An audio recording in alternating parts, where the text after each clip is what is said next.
মানুষটা আমার বলার আগে 10 বার ভেবে নেওয়া ভালো যে সত্যি কি মানুষটা আমার। প্রশ্নটা নিজেকে করা ভালো যে মানুষটা সত্যি কি আমার। আসলে কি বলো তো, এখনকার যুগে এক জীবন দিয়ে হোক বা এক আকাশ সমান ভালোবাসা, হোক বন্ধু হোক প্রিয় মানুষ, সারা জীবন থেকে যাওয়ার স্ট্যাম্প কোথাও নেই। তাই একবার নিজেকে জিজ্ঞাসা করা ভালো, মানুষটা আমার তো? এই তুমি যাকে এত এত ভালোবাসো, বাবু সোনা বলে মাতিয়ে রাখো, সে খায় না বলে তুমিও না খেয়ে থাকো, এই মানুষটা কি তোমার? কিন্তু কোথায় লেখা আছে ভালোবাসা সহজ, কিন্তু থেকে যাওয়াটা নয়।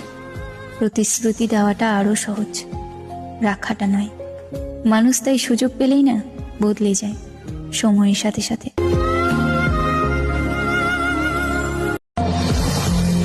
মানুষটা